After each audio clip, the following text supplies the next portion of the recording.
Baik, Assalamualaikum warahmatullahi wabarakatuh. Kawan-kawan mahasiswa, kesempatan kali ini kita akan membahas tentang otonomi daerah.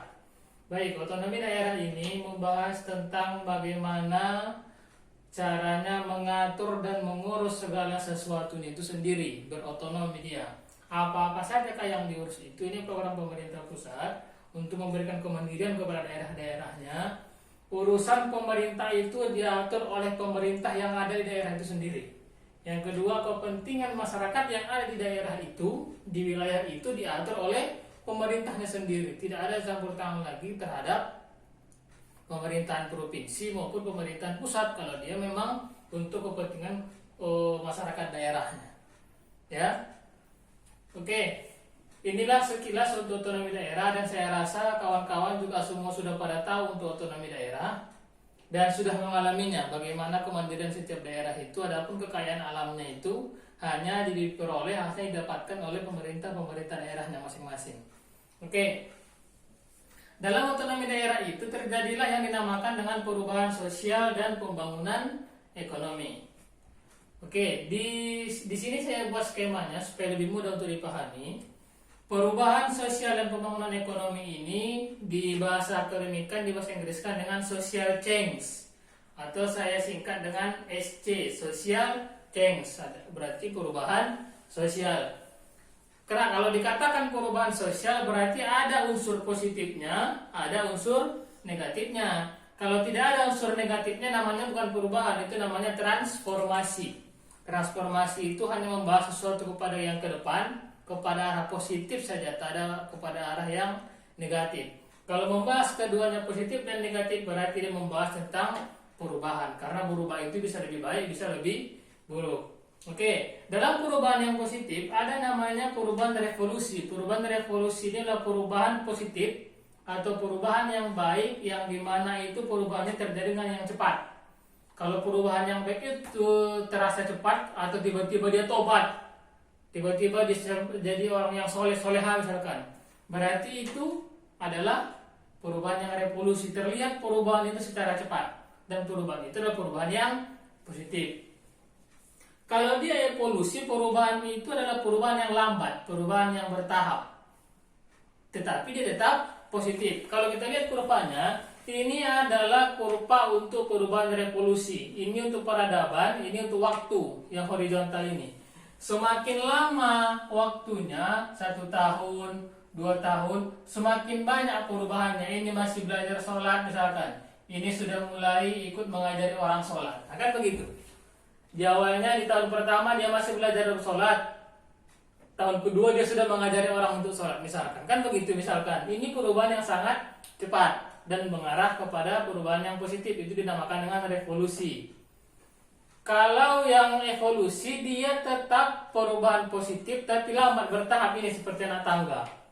Di tahun pertama dia masih belajar sholat, tahun kedua masih belajar sholat, tahun ketiga masih belajar sholat, tahun keempat baru mulai bisa mengajari orang untuk sholat. Dia bertahap tapi tetap positif.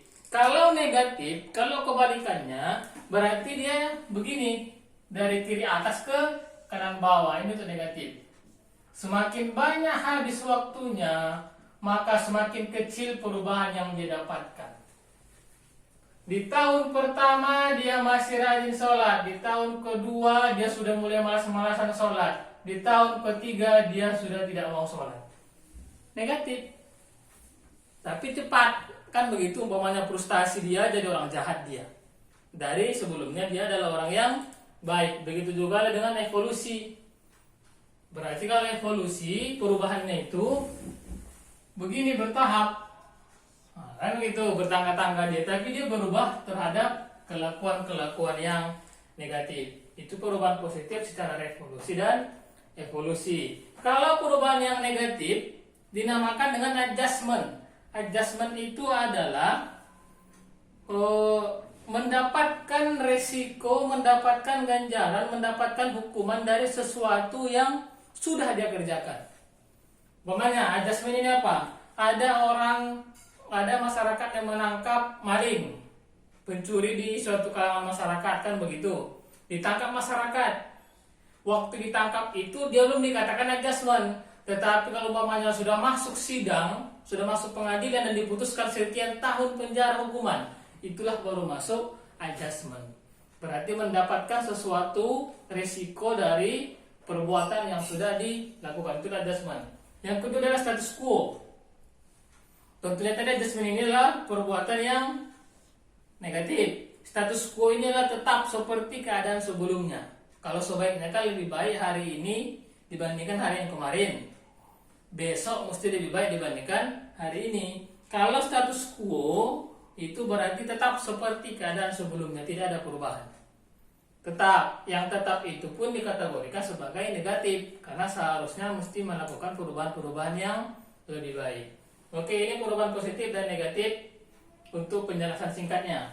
Untuk kalau kita gabungkan perubahan revolusi dan evolusi, baik positif dan negatif, kita bisa nanti mendapatkan titik sosial equilibrium.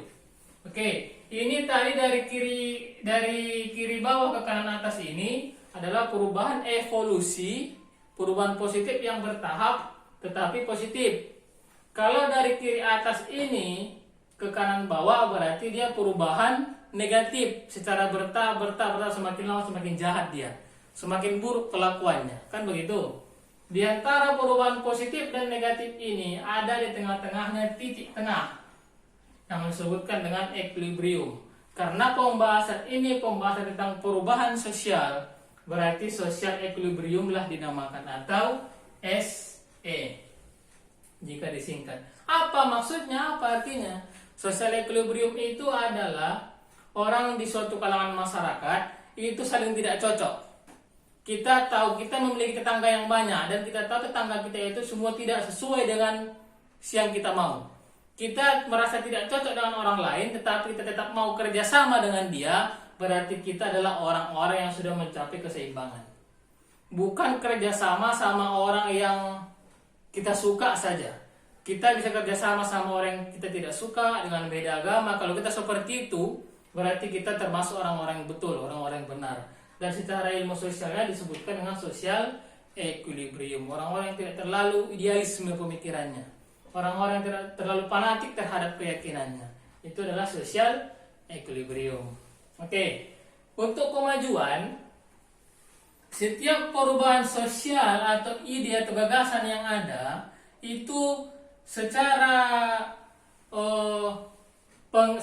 tidak langsung ada ide secara tidak langsung tanpa disadari, tanpa diperintahkan, akan apabila memang ada golongan-golongan beberapa orang yang berpikiran positif atau negatif, akan datanglah community development, pengembangan masyarakat, atau datanglah lembaga-lembaga untuk mewujudkan apa perubahan sosial yang sedang direncanakan itu adalah orang-orangnya.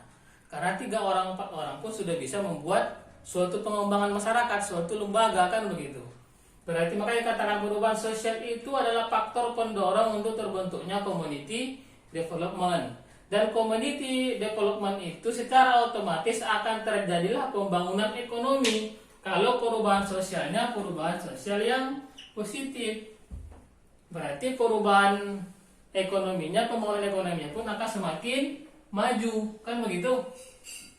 Kalau seumpamanya perubahan sosial yang negatif, berarti pembangunan ekonominya pun akan semakin menurun. Makanya kalau dikalimatkan, perubahan sosial itu sebagai penggerak dan pendorong terbentuknya community development. Apabila sudah ada community development, secara otomatis akan terbangunlah pembangunan ekonomi, baik positif maupun negatif. Atau perubahan sosial yang positif, terjadilah pengembangan masyarakat. Semakin bagus pengembangan masyarakat ini, semakin berkembang masyarakat itu, semakin sukses masyarakat itu, maka pembangunan yang ada di sekitarnya itu pun akan semakin sukses. Oke, saya cukupkan sampai di sini. Untuk pembahasan lengkapnya bisa dibaca di bahan kuliah kita. Kurang lebihnya saya mohon maaf. Sekian, assalamualaikum warahmatullahi wabarakatuh.